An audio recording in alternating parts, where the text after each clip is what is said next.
So, what is it about this team that, obviously you played against them in the playoffs last year.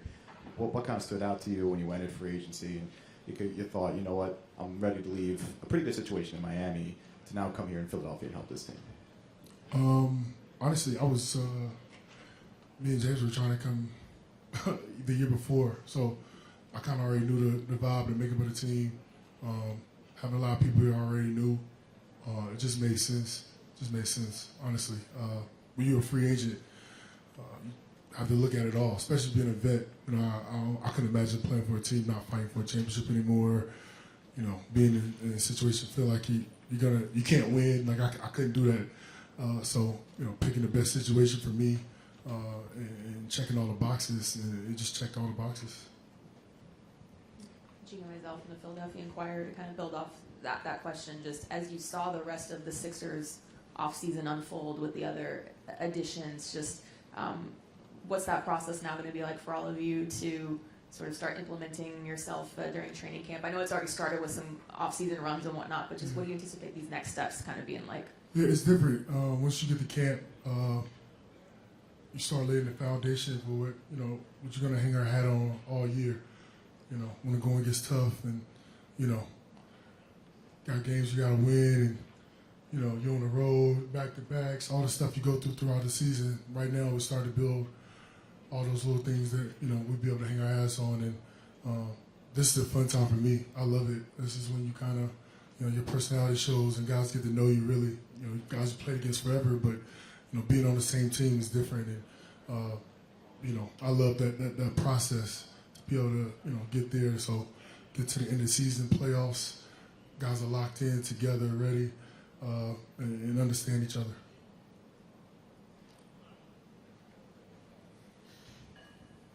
Hey PJ, Paul Hudrick, Liberty Ballers. You've obviously played against Joel Embiid a whole bunch, but what's it kind of been like to see him up close and just to see how he goes about his business and how he works? Yeah, I already know. We laugh because Joe, when I was starting center a couple years ago, he used to crack jokes all literally while we're playing, and to see him grow over the years and to become one of the best players overall in the league. I'm just happy now that I don't have to go against him anymore. Have to guard him. So I'm excited. He's such a good player. It makes everybody else around him great. And, when you got somebody as dominant as him, that I don't think anybody in the league can guard one-on-one. It just makes everybody else have to step up and be able to be around him and hold it down. Hey PJ, right here. Kyle Newbeck from Philly Voice. We were told you had a small procedure on your knee. I guess, first of all, how are you doing? And do you think that's going to be any kind of issue heading into camp or preseason? Yeah, I'm doing great. No, we did it time-wise. It made sense. Go ahead and get it knocked out. It's been 6 weeks. I'm fully cleared and back on the court doing everything. So I'm excited. So then on top of that, I guess, as you move deeper into your 30s, and you have a reputation as a tough player, plays through bumps, bruises, what have you. Do you need to think more about, taking it easier at times, especially during the regular season when you guys know your end goal is a championship? And I don't know what that is. I just wouldn't play. I just play. It's not like a process. I thought of a maybe, I may not need to play because I may, you know what I'm saying? It's players play. PJ to your left. Mike Sealski from the Philadelphia Inquirer. Your reputation as a tough player obviously precedes you. Where did that develop from? And at an NBA level, what does that mean to be a tough player? Is it something beyond just showing up and playing hard every night? There seems there's something kind of beyond that. What is it? I don't know if I can give you the exact answer of what it is. I think it's different for everybody. I think people see somebody and they're make a mean face and they're yelling. They think they're tough. It's not toughness.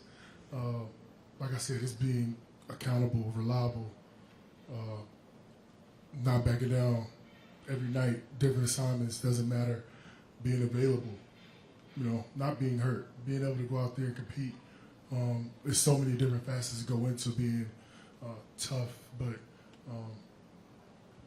for me, the biggest toughness is the mental toughness to be able to play in the NBA season, play all games, most games, and play in the playoffs, and like that consistency. I think that's the biggest thing about being tough. Hey PJ, Sammy Giovanni, Clutch Points. You obviously have familiarity here. You mentioned with James, with Daryl as well, but you've still been moving around the league so frequently over the past few years. Even though you know people coming in here, has it been challenging at all to move so many different locations over such a short amount of time? No, it's part of the job. It's you just take every opportunity, do the best you can, trying to figure it out. 17 years in, I've been all around, so it's nothing new. But this is like coming back home for me, so definitely not this year.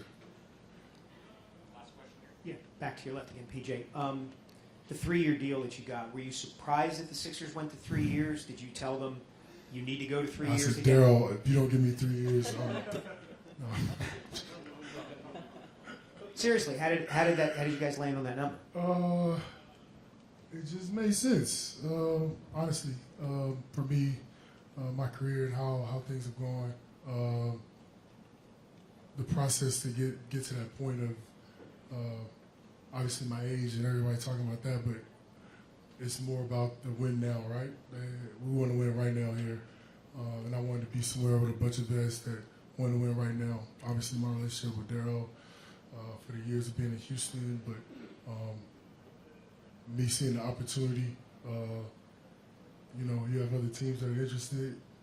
Somebody, has to jump out there a little bit more to make it happen, and they did. They showed me a sacrifice willing and to believe in me. So, I showed a love back and actually signed to come here. So